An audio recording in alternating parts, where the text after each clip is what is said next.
Hi friends! This is DaintyTank. Thank you for joining me. Welcome back to Heaven Will Be Mine. This is part 3 in the series. Super excited! Super excited! If you haven't seen the rest of it, put that around the upper right card area. It's always there. Always! I'm very persistent. I'm very consistent? Persistent consistency. Yes. I am very yes. Alright, so let's pick up where we left off. We had gone through 2 different routes there. We went through both the joyride and the hiding in the lab, and we are learning so much more about this. Apparently Saturn, as part of the kind of like experimented lab-grown women who were part of a training program to be able to pilot the ship's selves, along with Pluto. And Pluto is terrifying, and I love her so much. Also kind of flirted with Lunatera, who is intense. And we learned Mercury's trans. Good for him. Super awesome. And then there's Iapetus, who is the mutual ex of both Mercury and Saturn.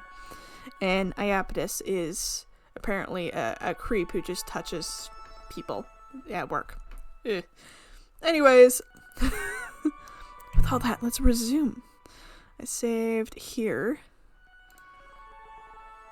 Load. Okay, so we've got deep dive. Serves both refuel it's both fuel yard and terraforming engine for planet Ares. Perfect hiding spot for migrating celestial mechanics fleet, but deep down something is reaching up for them. Certain sniper to top escape and supply routes from the resting. All Saturn needs to do is stay out of trouble. What's the chance of that? Let's go deep dive. Launch. Saturn, what are you doing? Disabling all comms and diving supports and... Oh, you're still here. Thought I cut this channel too. Well, I should go ahead and shut it. Don't you dare cut me off. You can listen if you promise not to whine or stop me. I will do no such thing, and you cannot make a deal with me. I'm simply stating a fact, not making an argument. Just why, Saturn? Why are you such an incorrigible, petulant nightmare? After you were probationally forgiven for doing a very good job, not getting String of Pearls ruined or captured, and Command even decided to give you the job of sparking the gravity engine that will take our fleet back to the native sphere. I would think you wouldn't be so into pressing your luck recklessly. But everyone except for you is so annoying. They're annoying because whatever is causing the tidal interference from the bottom of the oxygen ocean is already certainly that Cradle Grace's weapon. And they have no reason to believe you're going to be loyal. Every single second of the day, you are horrid and undisciplined, and your brief periods of obedience only seem to exist to throw everyone off later. I mean, if you want me to cover for you, you have to play along a little. Why are you like this? Years of encouragement and grooming followed by abandonment and neglect. You know that. Oh. Same as you. So Mercury was part of the program too. Oh man. And same as that pilot you're after too. Is that why? In a different way. But I think so. Oh. Okay, so they're all part of the... I mean, that makes sense. Mercury, Saturn, Pluto. I don't think Lunatera is part of that program because she seems older. Enemy or not, I want to talk. I think I'm getting somewhere. And I'm not going to get to talk if you all are interfering.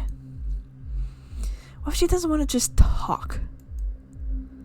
Then you'll really appreciate me cutting the cables before she pulls all of you down there with me.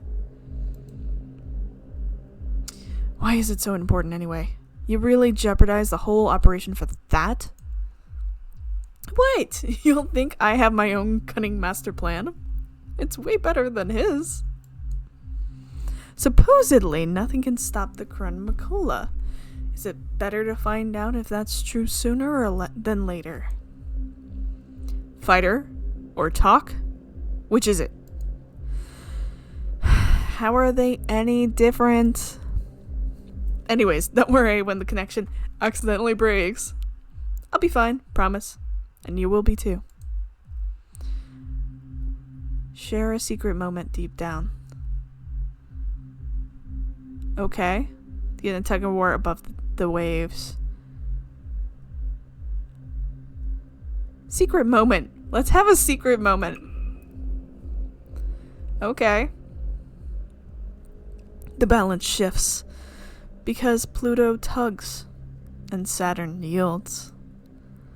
The Oxygen Ocean is a peaceful place because everything about it destroys everything else. You can enjoy complete privacy under the curtain of the oxygen steam, drink all the fuel and air you want, and no vessel can survive the temperature and pressure conditions below. You can float as long as you want, or until your hull turns to brittle and breaks. Or your organic components oxidize and explode. I was about to say, if it's pure oxygen, that's terrifying. Like, we are literally living in combustion soup. Celestial Mechanics has covered their wayward pilot's machine in temporary armor layers to seal out the unknown interference of gravity and seeping oxygen. The additional temporary armor layers might not be necessary, but they also might be. The Celestial Mechanics fleet tenders lower the string of pearls in slowly, just to make absolutely sure. It feels wonderfully cold, like a spare blanket taken from the attic in winter. Pluto is there, deep, deep down, and when Saturn slips in, she feels the ripples, as if they were in opposite ends of the same perfectly still pool. The feeling is wonderful. Saturn's surprised. That's true. How do you know that? Wait, who is you? How do I know what, Saturn? Who are you talking to? We're asking for confirmation to lower you. Yeah, I've been ready. Sorry, I got distracted. You must be, if you're apologizing. There's someone down here. She's speaking to me. No, she's trying to eat me alive. Or maybe it's really hard to tell the difference. Awesome. It's familiar. I'm so stoked. Take me down. The ocean boils wherever she touches it, even with the external equipment.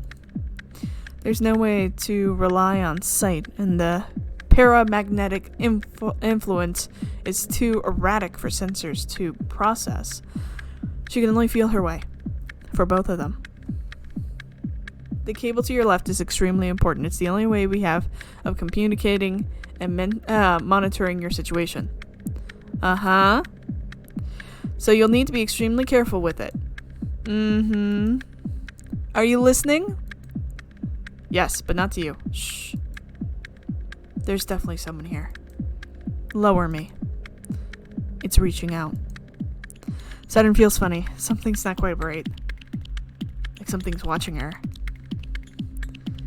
It's like someone's watching me. But it's also not like someone's watching me. It's like something's watching her, but something isn't watching her. It's touching me.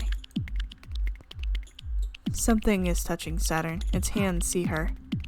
And they also speak. Interesting.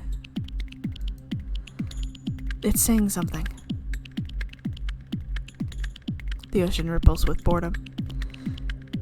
It's really boring down here. But what else is Pluto going to do? Some girls get stuck with the worst jobs. But I've got to do it. with nothing to do but send insinuations through the narration. So are you coming or what? I've got her again. Tidal spike detected. Massive gravity alert. Lower me further. Saturn, we're pulling you out. Oh, not just yet. Hi, Saturn. Hi, Mercury. Sorry, I'm borrowing her for a little bit.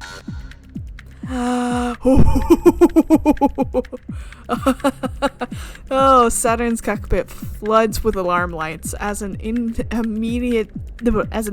high-intensity gravity event. But it's too late. String of Pearls discharges its electromagnetic field and delicately breaks off the winch. Saturn, what are you... The String of Pearls cleanly slices off the left communication wire in the pulley system. The silence of the ocean reminds her of the sensory deprivation tank. What a good girl. Hey, don't praise me like that. I wanted to speak to you again. Nah, damn it. I cut both wires. Even ship-to-ship comms are down. Saturn, can you hear me? Would you hear me if I spoke with this ship? It's been so long since anyone could hear it. Pluto's tidal reactor pulses slowly. The thrum feels like it's coming from everywhere.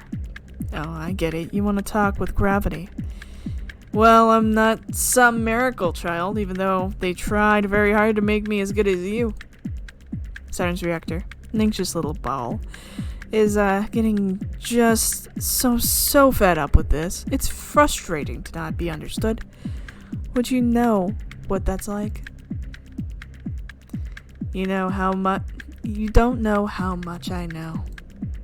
But I believe in you. If Saturn moves too much, she might forget which direction up is. The sensory deprivation of the ocean takes everything away. But she has to remember that's not true. I don't believe you, but I'm trying. Oh, she's trying. Of course I'm trying. Come on, where am I? Ugh, I hate people playing hard to get. I believe in you, but you gotta work for it. I can't do it. I'm sorry, but I'm cheating. String of Pearls. Electrotoxin shoots through the ocean like a bolt of lightning. It reaches out because it's attracted to you. It seeks the path of least resistance, looking for something that wants to respond. What it really does is run along the boundaries, theoretical and real. There's a place where the boundary between one thing and another is weakest, and it runs along the boundary until it finds it, and then it connects the two. Why is she doing that? Oh, it's what you're used to.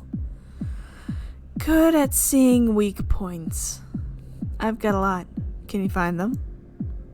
You can do it if you try. Maybe you need a little push. It's like there's nothing, not a single crack. Don't say you're not perfect. Don't make me do all the work. The pressure is overwhelming. But it's overwhelming for Pluto, too. The chronomacula is like a little star, gushing matter and condensing it into the engine of light over and over. It was modeled after the theory of the Big Bang, after all. Made in secret on a planet, Hades, on the boundary between what is human and what is not. It's a fragile boundary. You can touch it, but be careful. This takes me back.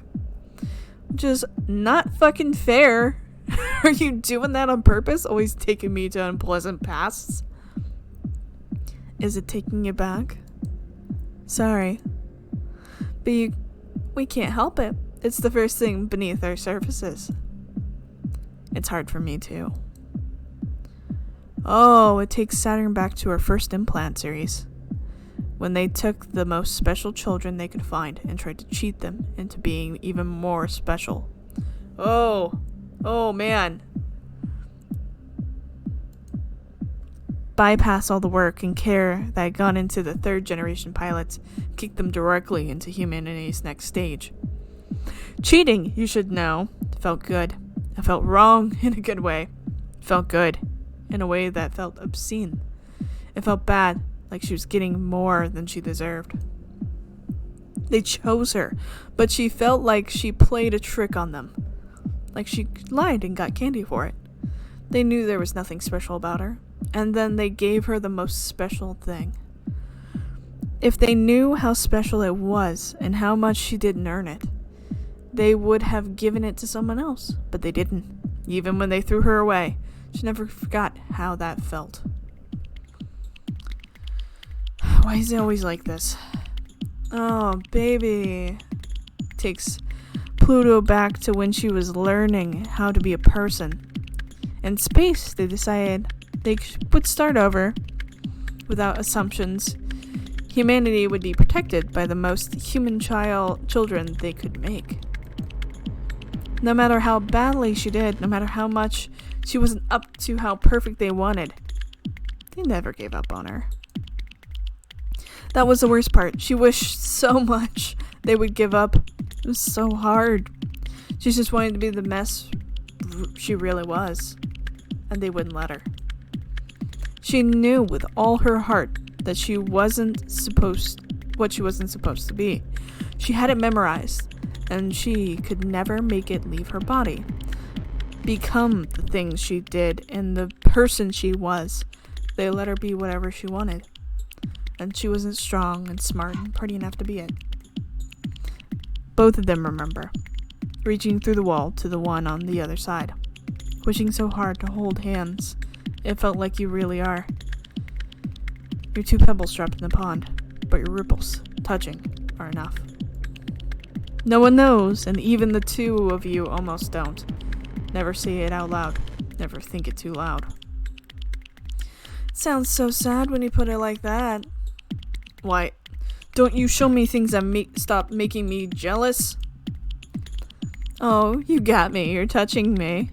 I can hear you through the contact link. You got me that good, and that's what you have to say? You're the one who got me. You did it. You found me. You're clever. It's amazing. You don't need to flatter me, but I won't feel better. I won't feel better. I'm nuts. You better. I promise. The flirting is just really intense. It's like there's a deeper connection because of their mutual background, but it's so cool. Why am I so scared and you're so not? That's just me. Sorry I'm like this. Well, you can flatter me a little. You're a little needy, huh? Don't you say I just had you? You do. You can do whatever you want now. Why did you do this? You came after me. It's only fair I came after you. Don't say it's only fair. Say I'm amazed and important, and you came after me specifically. You're totally not needy, huh? Give me a better answer. I want to know why it's me. I don't have one. There's so few of us left. I've got to cling to everyone. But I love that you're scared, and you believe anyway. I think you're one of the only people who can make something change. And there's no time left. Is that a proposal? To join your side? Yeah. What if I refuse? Then give me a good reason for me to join you. Aha! Alright. You're even more impressive than me. You can start to see why I fight, can't you? The way I'm starting to see why you do. Show me something important, and I'll be yours too. But you're definitely not going to go quietly, are you? Nope. If I let you go, will you promise to not crush yourself and me and literally everything? This time, you mean? Yeah. I think I can do that. Say hi to Mercury for me. I'll see you again soon, baby. Oh ho ho! Flirt! Okay, so that was an either or. I think. Hold on. Oh, okay, so it's still there. The captain told me to thank you for the data stream. You very welcome. You're very welcome. Do you have new results for me? Yes, I'll encrypt them. Thank you, you're the best. I guess there's no point in asking what you want them for. How afraid should I be? I'm just trying to fulfill our mission, Mercury. You know that. I'm going to tell him you're inscrutable and petulant as ever. Ah, please. I don't want your hubby to hate me. Why do you always call Ganymede the captain anyway? Because some of us have a sense of discretion. Ah, Captain's pet is so well behaved. You're one to talk, Saturn. You're going to end up at the pound one of these days if you go through any more superior officers. Now it's cute you both tidily locked that quick. You're making all the lesbians jealous. Then act like it, Saturn. And I will apologize for locking it down. I've had my fill of being a pet. Don't really want to be a pet either. Maybe you are learning to love yourself? What I like is to be a toy. That's even worse. No, it's better. Plastic and metal can be molded into any kind of shape. Oh, I can see why you fit that prototype now. Uh-huh. You can smooth over and change whatever you want.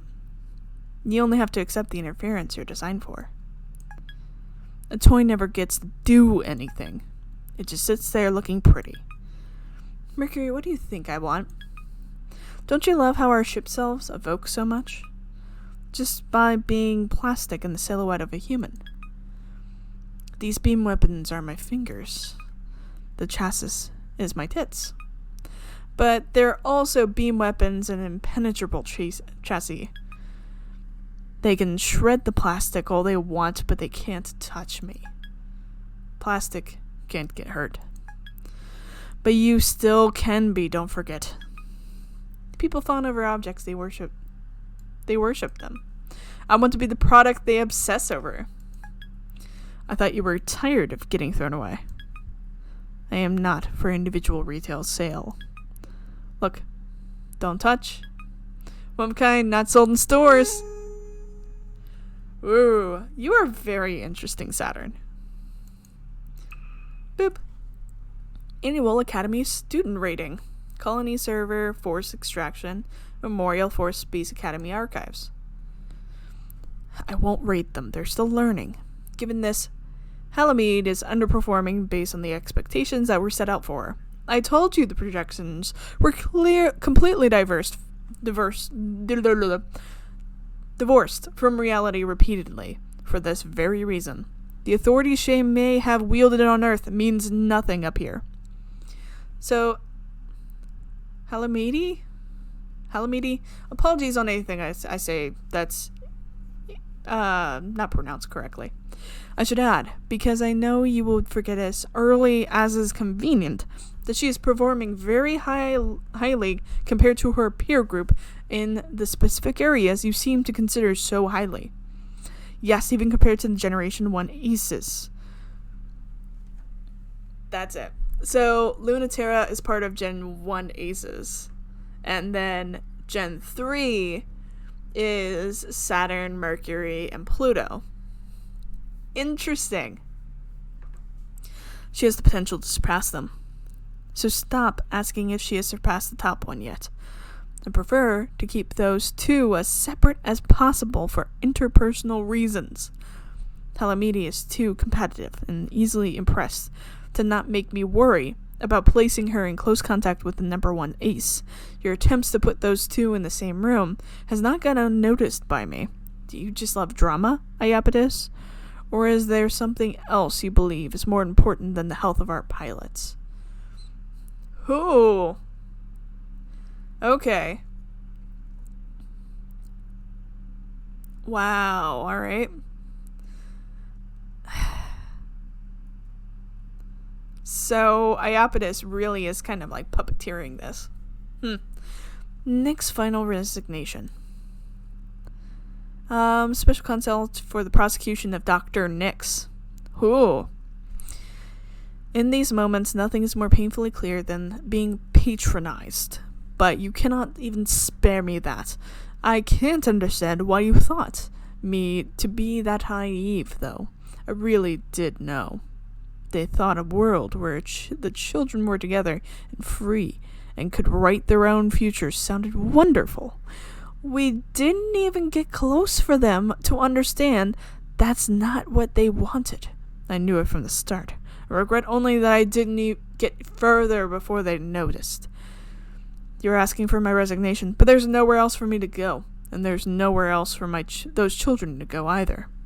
I won't let you have them, and I won't let you crush them back into their earthly shapes. What you are asking instead is for me to declare war, so I will do so.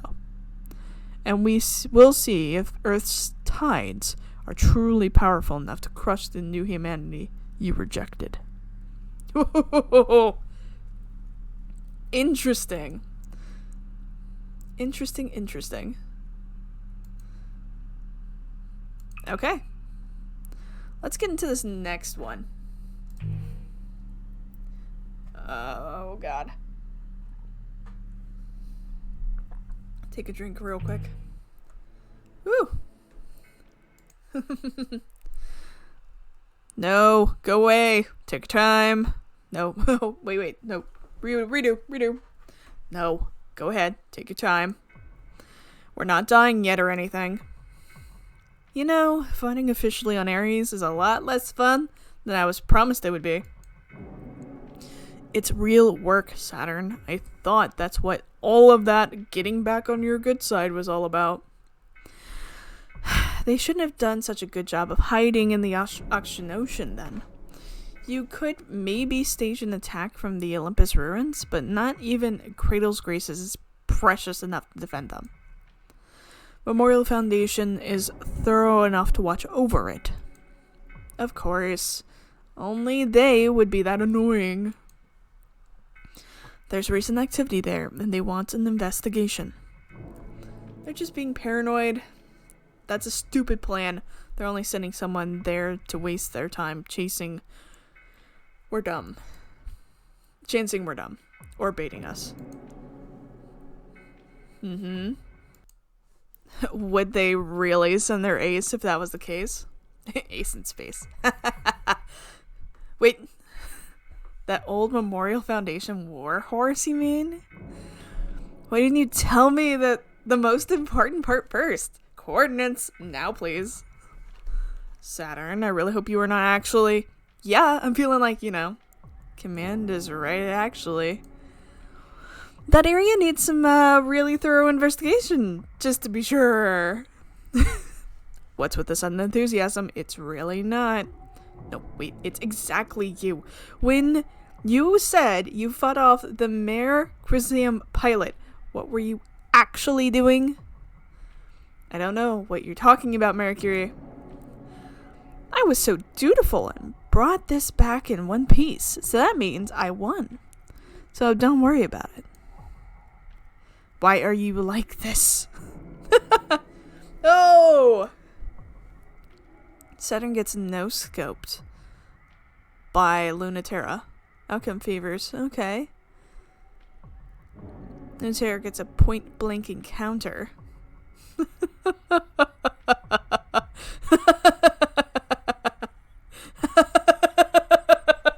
I don't know what either of these mean, but I'm into it. Let's go. Lunaterra gets an up-close encounter. The balance shifts because Saturn moved and Lunaterra couldn't. Got you. She does. Saturn is as good as already down. But so is Lunaterra. Got you too. Pure spite got Saturn this far, and it will get her even farther. She takes aim and fires. Lunaterra, perfectly still for the perfect shot, is perfectly unable to get out of the way in time. Saturn's string of pearls is laid out flat on her back, creaking and twitching, and Lunaterra's Merecrisium falls from her sniper spot like a burning star. Lunaterra wakes up first, but her flight unit is shot. It's hard to hide a ship that can't fly in a city, but the Merecrisium is full of unfair tricks. Shooting her down is just the beginning. You have to catch her next. That's alright with Saturn. She's at her best when everyone is in dirt. When she wakes up, she's ready. She might be in worse shape than Lunaterra, but the worst shape is her best. String of pearls skirts along the half-constructed city with the shape of ruins and the pristine finish of plastic toys still in their boxes. Looking for the hole Lunaterra's nestled in, and dodging her shots of protest. Reboot took longer than I thought, but ready or not, here I come. Hey, come out, come out, come out. You almost got me the last time you poked your head out to shoot. Try again. Oh, come on. I'm not babbling to trick you or anything. I'm just having a great time here. I'd love it if you'd stop making me feel like I'm just talking to myself. I can hear you just fine, Saturn. What? This isn't exciting enough? I guess that's why you're the ace pilot, LT. I need to have you on the ropes to taunt you and dodge at the same time. And you're splitting crash. Impossible to tell which direction the shot came from. The cover around Saturn explodes. I'm an ace because I keep my priorities straight. You can't keep anything straight according to your flirtiness. That's not what I've heard. What have you heard? That keeping your priorities straight is the thing that you're the worst at. That is pretty much your most obvious weak point. Maybe they don't know what my priorities are. I'm getting shot down by an idiot with no combat experience high on your priority list. The building next to Saturn explodes. Is missing all the time high on your priority list. You really are a brat. Is getting harassed constantly by flirtatious brats high on your priority list? You're really on your toes today. I can't hit you with anything. Yeah, I'm having fun too. What a mess. I don't know why I'm laughing about it or having so much fun. I'm glad you think so. It's a funny kind of date, if you put it that way. It's so flirtatious and so fun. If this fighting is just play fighting, then keep playing with me. You would be perfect, though. You never know what I might try next. I've got so many plans for dragging you out in the sun. Like what? Are you working on me? Are they working on me? Of course. Stop underestimating me. I'm executing several plans as we speak. You're not at all ready, Lunaterra. I'm not giving you any way out. You're not going to at least give me a hint? I'm at a disadvantage here. You can't trick me into giving it all away, but maybe you're right. Maybe I should be generous. I'll let you know just a hint about one plan. You're generous. You should know this, but winning isn't my highest priority. It doesn't mean that I'm easy, though. Hey, we do think alike, at least on the first half of that. If you love winning, the stalemate of this whole conflict should bore you to tears. All that's left is space. All that's left in space are second chance pilots who suck at things like winning, no matter how good they are. I'm the second choice, but I'm the pilot that's here right now. No one else would have thought of the plan I did. Oh, I'm a second choice too. Or I wouldn't be here. It's the great plan. Really? You? Oh, that's not a good plan. It's just that no one else would do it, because I'd have to be a freak to try and catch you on foot. A first choice would never be sent to space in the first place. That does sound like a crazy plan to me. What would you even do if you found me, assuming I'm standing still? No, it sounds like I'm showing off, but I'd beat you in a fair fight. So anything else is in my favor, right? Maybe it's the only way around the ghost ship of yours, and how much of a genius you are. I could track your ship that I've hit once. I also have ways of being so hidden you could never find me. You're right, but you haven't used them. Maybe not. Also, did you know that your Mare Christium has a manual bypass for opening the cockpit? Yes. Oh, good. But I'll knock anyway. Gentle hiss of pressure and the cockpit opens. Oh! Really? Oh! Really? Hi. You look a little different, not nearly so smug. And you look a lot different. I remember you now. You were such a good girl. I never would have thought that was you. Oh, okay. So when they were talking about the ace pilot and the underestimated one, that was these two. Got it. You're smiling, Lunatera. Did something good just happen? You must really trust me to come unarmed. Why would I need to be? I win. I'd say I'm pretty dangerous. Just like this. You think of everything. Never mind. You do look infuriatingly smug for someone I just beat. Step away from the controls. Sure. I'm not laughing at you. I'm impressed. No, even still, even in a fake fight you have no respect for, no one takes me this seriously. I'm the Memorial Foundation ace, but just by default, after the good ones left. So I don't mind losing to you, since you think I'm so cool. Lunatera kneels by the controls, hands up. They're still in reach. Saturn climbs the open hatch. There's some movements, and I don't think you're cool. What do you want now? My ship? Me? They're both useless. I'll decide that. I don't need your ship out of commission. I'm going to be much cooler than you very soon. Then I'll beat you sort of fair and square, but maybe I should reprogram this ship to be absolutely sure. Lunatera whips her around so fast. Saturn's pinned down to the cockpit seat before she can tell how it happened. Sorry, but touching there isn't allowed. Then where is touching allowed? God, they're so flirtatious. You are absolutely much more dangerous without a gun. Oh! Okay, LT's hand is on Saturn's collar, and her other on Saturn's wrist. Saturn slips her free hand down LT's arm. So, how about here? That's fine. What about here? I won't stop you. You don't mind if I touch your face, but you won't let me touch your ship?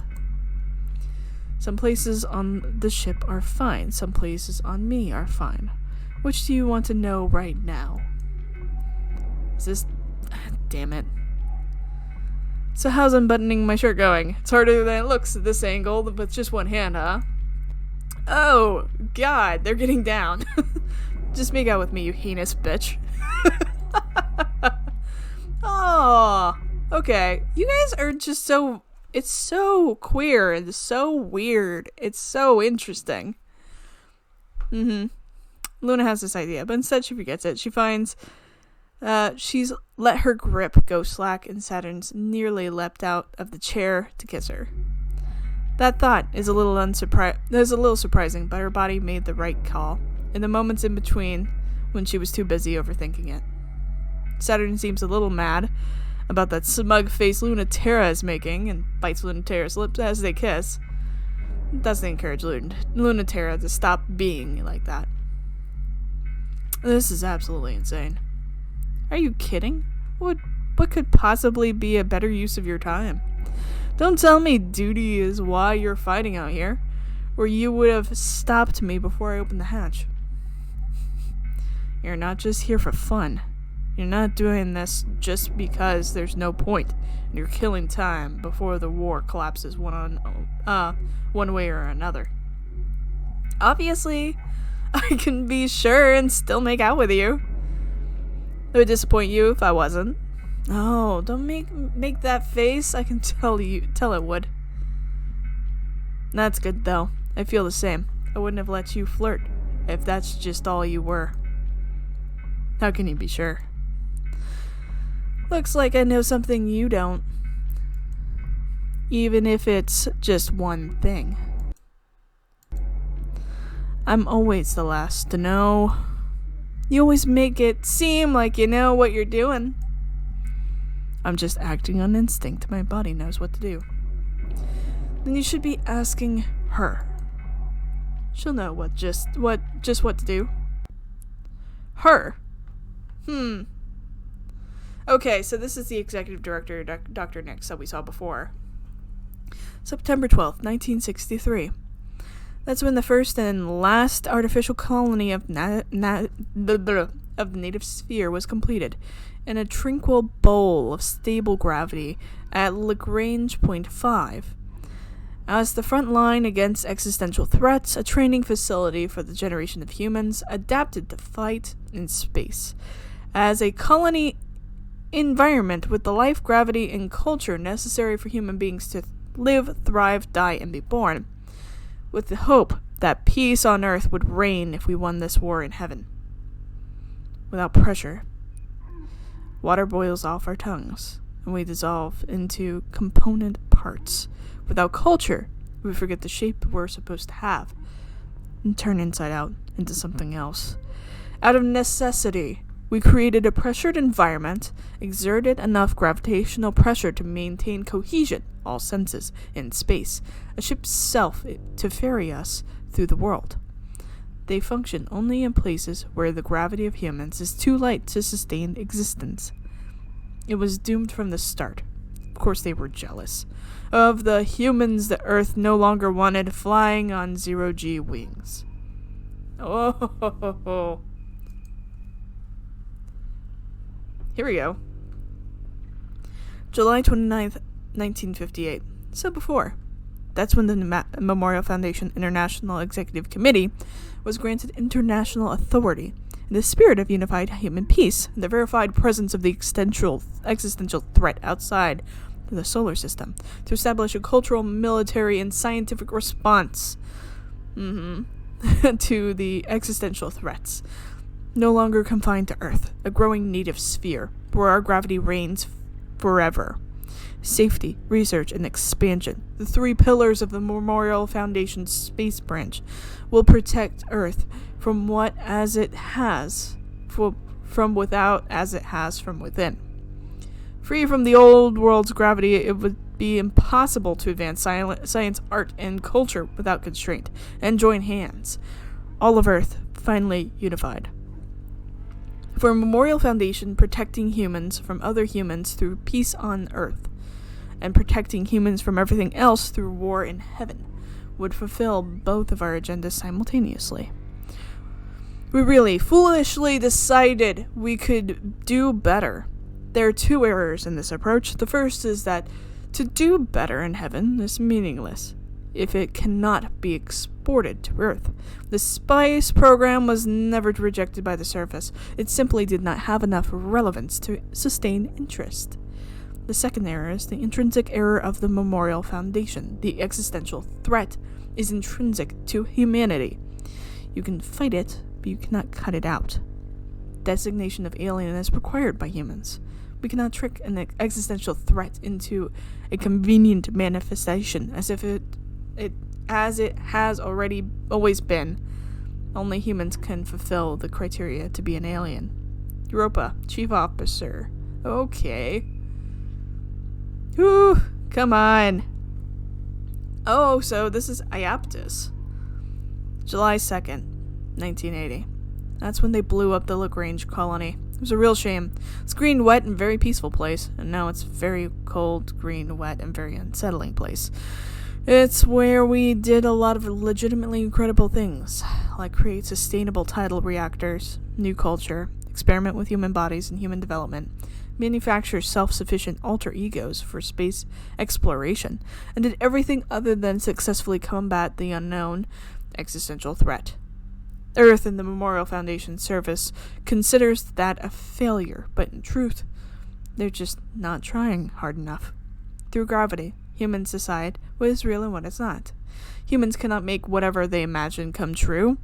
Through imagining, humans chart out what is true. They invent, with human effort, what exists.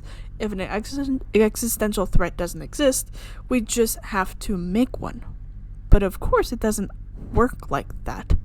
Nothing could be more difficult than creating something alien. Our only reference points are human. So the idea of something alien is unimaginable, because we cannot imagine outside of those terms. There's a certain degree of misunderstanding needed for humans to successfully classify something as alien. But before they blew it up, we got very close. So Iapetus is the executive director, and that is very interesting. Day 5! Root core reformatting, 67%. Awaiting flight path. Input. Manual injection. Extract. CM flight path. Forcibly extracting coordinates. Coordinates receive. Flight path passes through former pilot training school, Lagrange colony. Receiving new mission assignments. Error. Block from ship self side. Manual inject. Scan virus. Extract. 3 viruses detected and deleted. You have a new mission and assignments. Colony. Reclaim tidal reactor from colony core before Memorial Foundation. Prevent theft of entire colony by Cradle's graces. Accept orders. Hell yeah. Accepted. Normalizing gravity slingshot effect. Prepare for immediate launch to Lagrange colony. Oh, interesting. Don't make it sound like I hate following command any less than you. Don't worry. I would never doubt that. Hey, Mercury. Why are you still with Celestial Mechanics? Why are you? If you still are, that is. You're the one who can choose. Mercury. Don't. If you hadn't hijacked String of Pearls, you'd be here, like me, waiting to see if it's true that we can be what comes after being human. I don't want that for you. I certainly don't trust or believe in celestial mechanics or Iapetus, but wasn't that the worst part? Even after he decided we weren't good enough to be chosen pilots, neither of us left. He knew we wouldn't leave, because we already wanted it too much. Do you still want that more than anything else? I don't know. I know what I don't want, and it's to have nothing to show for it. Nothing to show for what? Coming to space, going to academy, never having a chance to fight in the Cold War, never having a say either way, falling stupidly for the worst man alive, and counting on you, Saturn, to give me something better than just the same Earth we left. You never have to worry about that. I have only the highest ambitions for us. Those girls you're flirting with better have a decent future for us. That's all I'm saying. Sure, fine, okay. Only if it's a really good one. If nothing else. I'll make sure he doesn't get the future he wanted. Ha! Any future but the future he wants is good. Get me a good place. There, wherever, whenever it is. Interesting! Okay, I'm gonna get back to these. I think that's it for today. Very interesting. We have a couple new missions to go through. Also, what? It's basically like mecha battles and like it's kind of Evangelion almost in a lot of ways. So interesting. Oh man. But thank you for watching. Thank you for following along. I hope you're enjoying this just as much as I am. Appreciate it. Subscribe, follow. I'll see you next time. Bye.